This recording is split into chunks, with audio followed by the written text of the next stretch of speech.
वही आज हिंदी में हम लोगों का अपठित गद्यांश का चौथा भाग डिस्कस हम लोग करने जा रहे हैं। पिछले 3 दिनों में हम लोग देखे कि जो अपठित गद्यांश, ठीक है, या अपूर्ण गद्यांश के नाम से या पैसेज के नाम से जो प्रश्न आता है, उन प्रश्नों को कैसे हल किया जाता है। तो भाषा में तो आपका आता ही है, जैसे अगर आप हिंदी भाषा की परीक्षा दे रहे हैं तो उसमें तो गद्यांश से संबंधित प्रश्न आता ही है। अगर आपका कोई इंग्लिश है, इंग्लिश भाषा है, अगर इंग्लिश लैंग्वेज है तो उसमें भी आता है पैसेज के नाम से। और आजकल आप देखेंगे कि जो जीके जीएस की परीक्षाएं हो रही हैं, सामान्य ज्ञान वाला पोर्शन, उसमें भी कभी कभी क्या होता है कि इस तरीके की चीजें दे दी जाती है और पैसेज से उत्तर को ढूंढकर लिखने के लिए या बताने के लिए बोल दिया जाता है। तो हमने आपको बताया था कि गद्यांश को हल करने वक्त हमको कुछ करना है नहीं। दो मुख्य चीजों पर ध्यान देना है। एक तो ये ध्यान देना है कि जितने भी उत्तर दें हम, वो हमारा गद्यांश से संबंधित, यानी हमको अलग से कोई उत्तर उसमें जोड़ना नहीं है। और दूसरी चीज क्या है, हमें सबसे पहले गद्यांश को जल्दी से पढ़ लेना है और ये देखना है कि गद्यांश का जो पॉइंट ऑफ व्यू है, यानी उसका जो केंद्र बिंदु है, किसके परिप्रेक्ष्य में या किसके संदर्भ में बात की जा रही है, उसको जानने का क्या किया जाए, प्रयास किया जाए। तो आइए गद्यांश को हम पढ़ते हैं। आपके हमने टेलीग्राम वाले ग्रुप पे, चैनल पे हमने उसको भेज दिया है, आप वहां भी उसको पढ़ सकते हैं। और एक बार हम लोग इसको यहाँ भी रीड कर लेते हैं और इसके उपरांत हम लोग क्या करेंगे, प्रश्न को हल करेंगे। ठीक, तो इसके बाद हम लोग एक एक करके क्या करेंगे, इसको हल करेंगे।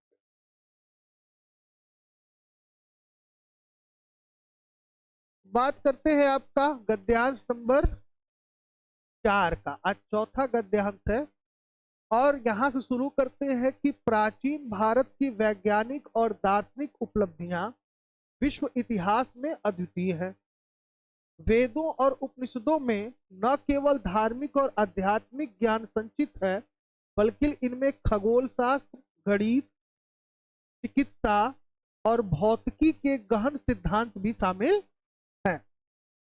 तक्षशिला और नालंदा जैसे विश्वविद्यालयों ने विश्व के प्रथम शिक्षण संस्थान के रूप में शिक्षा के स्तर को ऊंचा उठाया। गणितज्ञ आर्यभट्ट ने शून्य की खोज कर गणित को एक नई दिशा दी, जबकि चरक और सुश्रुत जैसे आयुर्वेद चिकित्सा पद्धतियों का विकास किया। इन उपलब्धियों ने न केवल भारत को महान बनाया, बल्कि आधुनिक विज्ञान के लिए भी नींव रखी। इसके बावजूद भारत के इस गौरवशाली इतिहास को औपनिवेशिक गुण या औपनिवेशिक युग के दौरान नजरअंदाज कर दिया गया, जिससे कई प्राचीन ज्ञान की विविधताओं का महत्व घट गया। ठीक, तो ये संपूर्ण गद्यांश पहले ये देखा जाए कि किसके बारे में बात कर रहा है। कौन बताएगा, बताइए, ये संपूर्ण गद्यांश किसके बारे में बात कर रहा है? भारत के सांस्कृतिक और दार्शनिक उपलब्धियों के बारे में बात कर रहा है। किसके बारे में बात कर रहा है? भारत के सांस्कृतिक और दार्शनिक उपलब्धियों के बारे में इसमें बात की जा रही है कि भाई इस देश की सांस्कृतिक उपलब्धियां क्या क्या है और इसके साथ साथ इसका दार्शनिक उपलब्धि क्या क्या है। ठीक, अब इस गद्यांश को पढ़कर हम लोग प्रश्नों के उत्तर को देने का क्या करते हैं, प्रयास करते हैं। तो प्रश्न संख्या 1 की बात करते हैं। दिया है, वेदों और उपनिषदों में कौन सा ज्ञान शामिल है? वेदों और उपनिषदों में कौन सा ज्ञान शामिल है? आप गद्यांश पढ़ के आंसर बताएं मुझे। गद्यांश आपके मोबाइल पे है। धार्मिक, खगोल शास्त्र, गणित, चिकित्सा और भौतिकी, या केवल गणित और भौतिकी? अगर देखिए, वेदों और उपनिषदों की बात की गई है। वेदों की संख्या कितनी है बेटा? 4। उपनिषदों की संख्या कितनी है? 108। ठीक, सबसे प्राचीन वेद कौन सा है आपका? तो ऋग वेद है। ठीक, इसके बाद उपनिषदों की बात करें तो सबसे प्रमुख उपनिषद कौन सा है? तो मुंडको उपनिषद। कौन सा? उपनिषद। ठीक, मुंडको उपनिषद से ही लिया गया है आपका आदर्श वाक्य सत्यमेव जयते। सत्यमेव जयते जो कॉन्सेप्ट है, ये वर्ड कहां से लिया गया है? आपके मुंडको उपनिषद से लिया गया है। अब बात कर रहे हैं वेदों और उपनिषदों में कौन सा ज्ञान शामिल है, तो हमें उत्तर अपने गद्यांश से ही देना है, अलग से हमको नहीं देना है। तो केवल धार्मिक ज्ञान बिल्कुल नहीं, वेदों और उपनिषदों में केवल धार्मिक ज्ञान तो है नहीं, केवल आध्यात्मिक ज्ञान ये भी नहीं है। ठीक, अब यहाँ पे देखिए दो चीज दिया है, यहाँ अध्यात्म दिया है, यहाँ धर्म दिया है। इसका मतलब कि अध्यात्म और धर्म दो अलग अलग विषय है। ठीक, अब केवल गणित और भौतिकी की बात करें तो ये भी नहीं है, क्योंकि वेद क्या है भाई? विस्तृत है, और उसमें समस्त ज्ञानों का क्या किया गया है? समावेश किया गया है। बहुत सारे ज्ञान का क्या है? भंडार है। वेद और उपनिषदों में क्या किया गया है? बहुत सारी चीजों को उसमें क्या किया गया है? वर्णित किया गया है। तो ज्यादा चीजों को इंडिकेट कौन कर रहा है? Option number B. इसमें धार्मिक भी है, खगोल शास्त्र भी है, गणित भी है, चिकित्सा भी है और भौतिकी भी है। तो हमारा जो सही उत्तर है वो आपका जो बी है वो क्या हो जाएगा? आपका राइट आंसर जो है वो आपका क्या हो जाएगा? बी, गद्यांश के आधार पर। ठीक, चलिए अगले प्रश्न की तरफ चलते हैं और दूसरा प्रश्न देखते हैं हम लोग। तक्षशिला और नालंदा विश्वविद्यालयों का क्या महत्व था? हाँ, तो तीन ऐसे विद्यालय है। प्राचीन भारत में शिक्षा के कुल कितने केंद्र थे? कौन कौन सा? चलिए हम बात कर रहे हैं प्राचीन भारत के शिक्षा के प्रमुख केंद्र। तो पहले आपका नाम आ जाता है किसका? तक्षशिला का। ठीक, दूसरा नाम आ जाता है किसका? नालंदा का। तीसरा एक और जगह है जिसका नाम था विक्रमशिला। क्या नाम था? विक्रमशिला। तो प्राचीन काल के तीन प्रमुख क्या थे? शिक्षा के केंद्र थे। अब यहाँ पे हमको उत्तर देना है अपने गद्यांश के अकॉर्डिंग। तो यहाँ दिया गया केवल धार्मिक शिक्षा के लिए, युद्ध कला के प्रशिक्षण के लिए, शिक्षा के उच्च स्तर को स्थापित करने में, या केवल विज्ञान की पढ़ाई के लिए। क्या है? शिक्षा के उच्च स्तर को स्थापित करने में। गद्यांश में ये वर्णन किया गया है, किस लाइन में है? क्या कहा गया है? पूरा सेंटेंस पढ़िए। पूरा, हाँ सेंटेंस पूरा पढ़िए, क्या कह रहा है?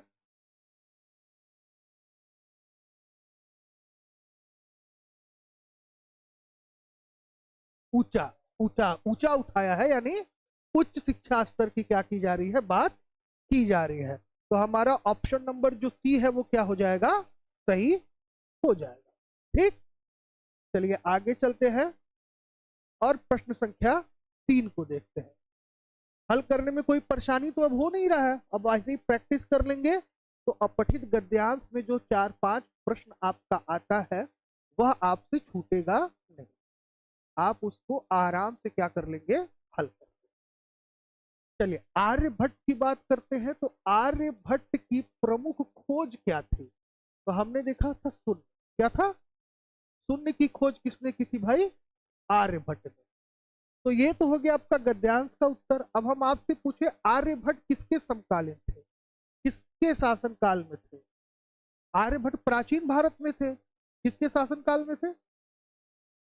गुप्त साम्राज्य के अंतर्गत इनका नाम आता है। किसमें आता है?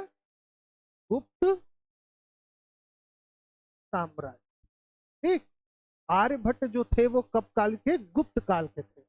प्राचीन भारत में जो गुप्त वंश हम लोग पढ़ते हैं, जिसमें चंद्रगुप्त, समुद्रगुप्त, चंद्रगुप्त द्वितीय, विक्रमादित्य, ठीक है, इन लोग को जब हम पढ़ते हैं तो वहां का जब हम लोग सांस्कृतिक विकास जब पढ़ते हैं तो उसमें हमें आर्यभट्ट का नाम आता है। ठीक, चलिए आगे चलते हैं और अगला प्रश्न देखते हैं। चौथा प्रश्न है, क्या नाम है? चरक और सुश्रुत का योगदान किस क्षेत्र में है? बिल्कुल, आयुर्वेद और चिकित्सा। आपके गद्यांश से ये उत्तर है। कहाँ है आपका? आयुर्वेद और चिकित्सा में। अगर सुश्रुत की बात करें तो ये पहले व्यक्ति थे जिन्होंने भारत में शल्य चिकित्सा, क्या कहा जाता है इसको? शल्य चिकित्सा। शल्य चिकित्सा जानते हैं क्या होता है? सॉरी, यहां लिख देते हैं। भारत में जो है शल्य चिकित्सा के जनक, क्या माना जाता है इनको? भारत में शल्य चिकित्सा का जनक। शल्य का मतलब जानते हैं क्या होता है? सर्जरी। दो होता है मेडिकल सेक्टर में ना, एक होता है मेडिसिन और दूसरा होता है सर्जरी। मेडिसिन मतलब दवा डिपार्टमेंट, ठीक। जो आपको क्या करते हैं, आप जाते हैं कहते हैं साहब हमके हई हई हो, कपार दुखा था, गोड़ दुखा था, पेट दुखा था, या जो भी समस्या आपन बतईबा, ओकरे बाद वो का करन तोहार जांच करावलन, और जांच के बाद तो क्यों फिर संबंधित तो समस्या संबंधित दवा देवालन, ठीक। शल्य चिकित्सा के अंतर्गत क्या होता है? प्रोसेस यही है, तकलीफ आप बताएंगे, जांच होगा। जांच में क्या होगा कि कोई ऐसा चीज होगा जिसकी वजह से आपको दिक्कत होगा और डॉक्टर उसको काट के निकालने की बात करें, ठीक। तो शल्य चिकित्सा का जनक माना जाता है किसको? सुश्रुत को। हाँ?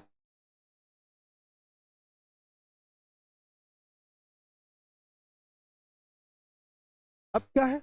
औपनिवेशिक युग में प्राचीन भारतीय ज्ञान का क्या प्रभाव पड़ा, इसे महत्व मिला, इसे नजरअंदाज कर दिया गया, तो हमें लग रहा है यही है, इसे नजरअंदाज कर दिया गया। औपनिवेशिक को बात किया जाए तो इसको इंग्लिश में कहा जाता है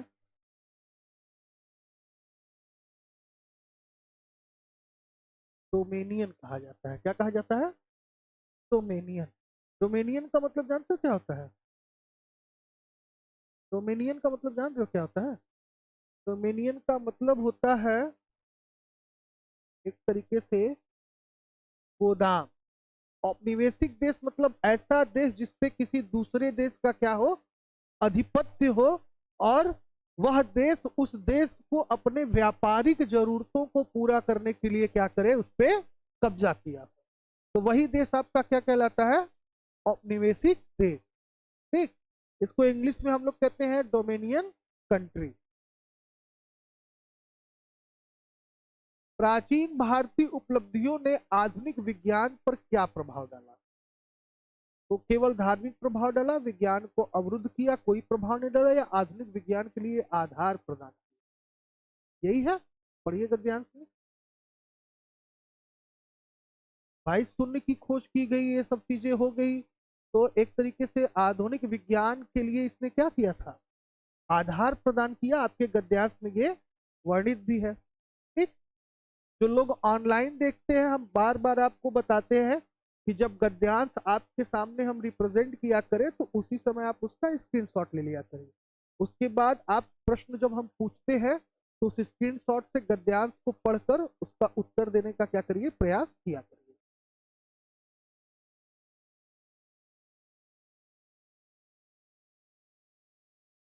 किस विषय में प्राचीन भारतीय विद्वानों ने गहन सिद्धांत विकसित किया? खगोल शास्त्र, गणित, चिकित्सा और भौतिकी, यही है ना। किस विषय में प्राचीन भारतीय विद्वानों ने गहन सिद्धांत विकसित किया? तो खगोल शास्त्र में भी किया, गणित में भी किया, और चिकित्सा में भी किया, और भौतिकी में। ये खगोल शास्त्र क्या होता है? अंतरिक्ष विज्ञान। क्या कहते हैं इसको? अंतरिक्ष विज्ञान। हमारे यहाँ वेदों में वर्णन है कि सृष्टि का निर्माण किसने किया? ब्रह्मा ने किया। और कहा जाता है कि ब्रह्मा ने ओम बोल के पूरे ब्रह्मांड को क्या किया था? बनाया था ना। ये हमारे यहाँ कॉन्सेप्ट है, हमारे धार्मिक पुस्तकों में ये वर्णन है कि पूरे सृष्टि का निर्माण, पूरे ब्रह्मांड को किसने निर्मित किया? ब्रह्मा ने। और ब्रह्मा ने पूरे ब्रह्मांड के लिए क्या बोला? ओम। ओम शब्द से ही पूरे ब्रह्मांड का क्या हुआ? निर्माण हुआ। इसीलिए आप देखते हैं कि कोई प्राचीन काल का जब कोई कहानी या सीरियल या नाटक कुछ दिखाया जाता है आपको, उसमें जब ऋषि ऋषि तपस्या करते थे तो ओम का ध्यान करते थे ना। अभी हाल ही में नासा ने 2022 में अंतरिक्ष के साउंड को और सन के साउंड को रिकॉर्ड किया। इसके ब्रह्मांड यानी अंतरिक्ष में जो साउंड होता है उसको रिकॉर्ड किया, और उसके बाद सन जो सूर्य होता है, सन का साउंड रिकॉर्ड किया। आप यूट्यूब पे और गूगल पे सर्च करिएगा तो क्या आया पता है आपको? किस तरीके का आवाज आ रहा है? ओम। आप यूट्यूब पे भी सर्च कर लीजिएगा और गूगल पे भी। आप अब आप ये सोचिए, नासा ने हमें ये चीज बताया कब? 2022। और हमारे यहाँ ये बहुत पहले बता दिया गया। तो हमारे लोग जानते होंगे, अंतरिक्ष में गए होंगे, उस साउंड को सुने होंगे तभी ना भाई। ऐसे तो जबरदस्ती बोल नहीं दिए। ठीक है, तो हमारे यहाँ नॉलेज कहते हैं ना, ज्ञान बहुत है, बस कोडेड है। उसको डिकोड अगर आप कर लिए तो आप बहुत कुछ समझ जाएंगे। आप गूगल करके देखिएगा कि अंतरिक्ष और सन का जो साउंड है वो क्या है। अभी यूट्यूब पे करिए, देखिए, डालिए डालिए अभी, तब तक हम आपको दिखाते हैं। देखिए यूट्यूब पे डालिए कि सन का साउंड कैसा है या सन का साउंड क्या है या अंतरिक्ष का साउंड। 8वां क्वेश्चन देखते हैं, तब तक हम लोग, आप देखिए सर्च करिए, हम इधर पढ़ रहे हैं। नालंदा विश्वविद्यालय का योगदान किसमें था? तो उच्च शिक्षा और ज्ञान प्रसार में। उच्च शिक्षा और ज्ञान प्रसार में था। मिला आप सबको? मिल गया? यूट्यूब पे सन का साउंड बस डालिए ना, सन साउंड डालिए, बस तुरंत आ जाएगा। सूर्य की आवाज सर्च करके देखिए कैसा आता है। मिल गया?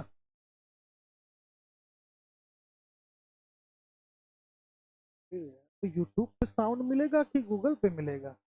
क्या घुमा रहा है? आप यूट्यूब पे खोलेंगे ना, यूट्यूब पे खोलेंगे तब ना साउंड आएगा। सन गूगल पे तो पढ़ने के लिए आएगा ना। देख लीजिए स्पेस में या ब्रह्मांड में या जो है यूनिवर्स में या सन के पास कैसा साउंड आता है, कैसा वेव आता है। होम कहीं आता है, हम जानते। अभी कुछ दिन पहले का ये करंट न्यूज था, आप इसको पढ़ लीजिएगा। तो ये आपका अगला प्रश्न है, 8वां, नालंदा विश्वविद्यालय का योगदान किसमें था? तो चूंकि प्राचीन भारत में जितने भी थे वो कितने थे? क्या हुआ? नहीं मिला? नहीं मिला तुमको? सन का साउंड बस, सन साउंड लिख दीजिए आगे। तुरंत लिखेंगे तुरंत आ जाएगा। ये हम आप लोग को दिखा दे रहे हैं।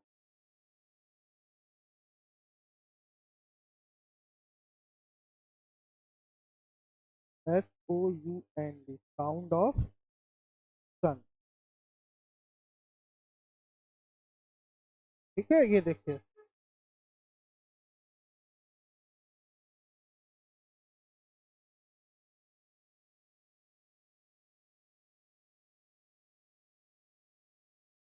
साउंड ऑफ सन आप सर्च करिए तुरंत आ जाएगा।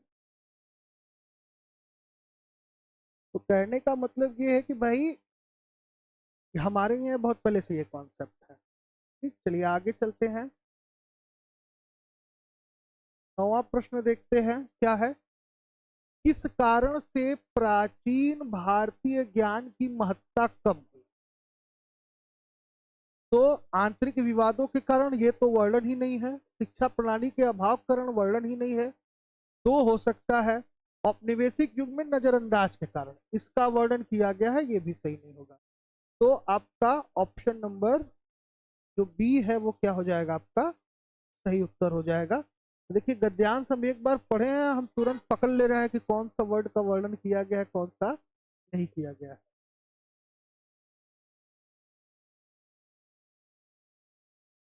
भारत को महान बनाने में कौन सी उपलब्धियां शामिल हैं? तो यही था, वैज्ञानिक और दार्शनिक उपलब्धियां।